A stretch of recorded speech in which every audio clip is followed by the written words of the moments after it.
সাধারণত বছরের জুলাই মাস থেকেই শুরু হয়ে যায় বর্ষাকাল।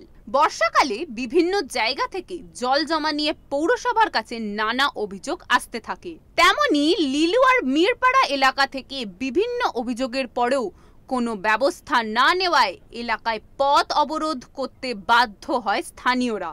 এলাকার মানুষ বাঁশ দিয়ে আটকে দেয় রাস্তা। খবর পেয়ে আসে লিলুয়া থানার পুলিশ। স্থানীয়দের অভিযোগ, অল্প বৃষ্টিতেই জলমগ্ন হয়ে পড়ে এলাকা। রাস্তা দিয়ে যাবার সময় দুর্ঘটনা ঘটার সম্ভাবনাও থাকে অত্যধিক। ঘরের মধ্যেও জল জমে যায়। বৃষ্টির জল ও নর্দমার জল মিশে গিয়ে দুর্বিষহ অবস্থা হয় মানুষের। বালি পৌরসভা ও জনপ্রতিনিধিদের জানিয়েও কোনো লাভ হয়নি। তবে পুলিশের আশ্বাসে 1 ঘন্টা পর অবরোধ তুলে নেন স্থানীয়রা। বালি পৌরসভাকে সমস্যা সমাধানের জন্য পুলিশের পক্ষ থেকে জানানোর কথাও বলা হয়। মানে রাস্তা কোন রাস্তা অবরোধ করলো? আমরা এটা এনএস রোড, মিরপাড়া রোড সংযোগস্থল এবং এটাকে বলা হয় গদাধর ভট্ট রোড। এই রাস্তাটা কার আন্ডারে? এটা বালি মিউনিসিপ্যালিটির আন্ডারে এবং এটা বালি মিউনিসিপ্যালিটির 30 নম্বর ওয়ার্ডের আন্ডারে। বর্তমানে এই যে এলাকাটা নিয়ে সমস্যা সেটা 30 নম্বর ওয়ার্ড, না 34 এবং 30 দুটোই এই দুটো ওয়ার্ডের আন্ডারে সংযোগস্থল। এটা আপনি এখানকার এমএলএ কে? এখানকার এমএলএ হচ্ছে আমাদের ডক্টর রানা চ্যাটার্জি। তার এবং তার কানে কতটা শুনেছিলেন? হ্যাঁ, দীর্ঘদিন থেকে আমাদের এই সমস্যা, যেহেতু আমাদের এখান থেকে একমাত্র আউটলেট লিলুয়ার এই মহা নালাটা এইটা চলে যাচ্ছে সূর্যনগর হয়ে ভেরিতে চলে যাচ্ছে। তা এইটা হচ্ছে মানে মেন এইখান থেকে পড়ছে। এখানে যেভাবে যখন বর্ষায় জল বেশি হয়ে যায়, যেভাবে প্লাবন হয় এই এলাকা এবং এই সংলগ্ন এলাকাতে প্রত্যেকের বাড়িতে জল ঢুকে যায় এবং মানে একটা দুর্বিষহ অবস্থা।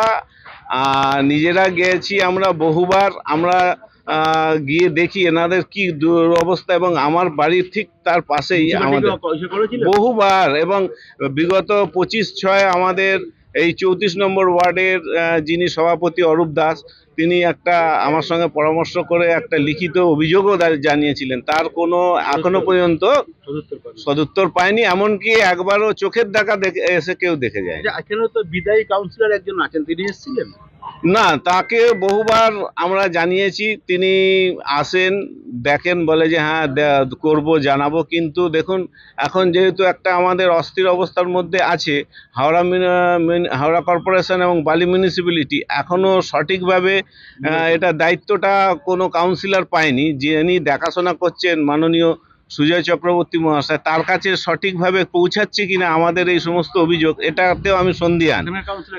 এখানে কাউন্সিলর ছিলেন সুবীর রাউত 64 নম্বরের এবং তার ভূমিকা এই বিষয়ে নীল, জিরো, মানে কর্ণপাত করেননি। এবং আজকে যদি কর্ণপাত করতেন একটা অন্তত এদের সুরাহা হতো।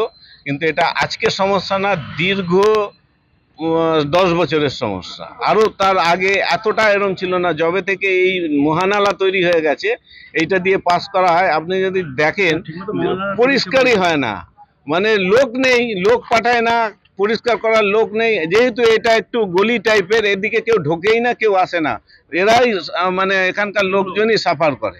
এইভাবে আমরা চাইছি, যেহেতু আমাদের মাননীয় বলেছেন, মুখ্যমন্ত্রী বলেছেন, কোনো মানুষের যেন এই বর্ষাকালীন অবস্থায় কোনো রকম অসুবিধা না হয় এবং তিনি প্রশাসনিক বৈঠক ডেকে সবাইকে নির্দেশও দিয়েছেন, প্রতিটা মিউনিসিপ্যালিটিকে নির্দেশ দিয়েছেন যাতে মানুষের যাতে না অসুবিধা হয়। সেই জন্য উনি একটা নির্দেশ দেওয়ার পরে সুরাহা না হলে আমরা আগামী দিনে আরও বড় ধরনের আন্দোলন করব। আমরা মিউনিসিপ্যালিটি ঘেরাও করব, প্রয়োজনে আমরা বিধানসভা ঘেরাও করব। আমাদের কোনো রাজনৈতিক ব্যানারে না, আমরা এখানকার লোকাল জনসাধারণ হিসাবে আমরা এটা করব এবং তাতে যদি রাজনৈতিক, খুবই দুর্বিষহ অবস্থা আছে। আমার নাম প্রবীর দে, আমি এখানকার স্থানীয় বাসিন্দা। তো দীর্ঘদিন আমরা যাই এই রাস্তা দিয়ে। আপনি যদি দেখেন যে এত বড় নালা, কত বাচ্চা পড়ে যায় এই নালার মধ্যে, তাদের জীবনহানি হতে পারে। এই ব্যাপারটাকে দেখতে হবে। আপনাদের এখানে কি নিয়ে আজকে অবরোধ? আজকে আমাদের এখানে সবাইরা মিলে হয়েছে, এই যে নালার যে অবস্থা হয়েছে, সবাইরা দিন রাত এখানে জল থেকে যাওয়া আসা করতেই থাকে। কখন এই প্রবলেমটা এটা নিবারণ হবে, এই জন্য আমরা এখানে সব মিলেমিশে করি। আপনি বলুন, আপনাদের কি ঘরে জল? ঘরের মধ্যে কত জল এসে আপনি দেখতে পারেন, আমাদের ঘরে এত এত জল ভরে আছে। কি করে আমরা বাচ্চারা নিয়ে সব ঘুরছি এখানে, কি করে আমরা থাকবো কি করে এখানে? এটা কোন মিউনিসিপ্যালিটি? বালি মিউনিসিপ্যালিটি। এটা আপনার কোন জায়গা? এটা লিলুয়া,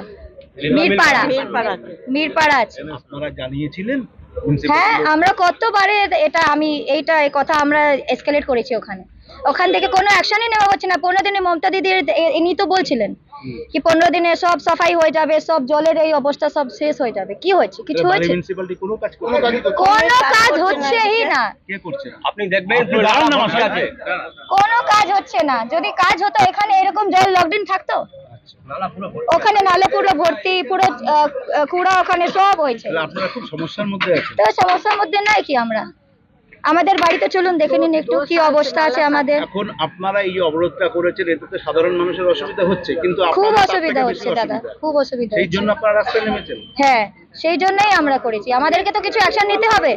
আমরা কিভাবে আমি লাইফ আমরা কি করে কাটবো? শুধু এইভাবেই আমরা কাটতে থাকবো। বাচ্চাগুলো নালাতে পড়ে যাচ্ছে, ছোট ছোট বাচ্চা আছে, ডেলি স্কুলে যাওয়া আসা কত প্রবলেম হচ্ছে। বুড়ো মানুষ। বিনীতা মেহরা।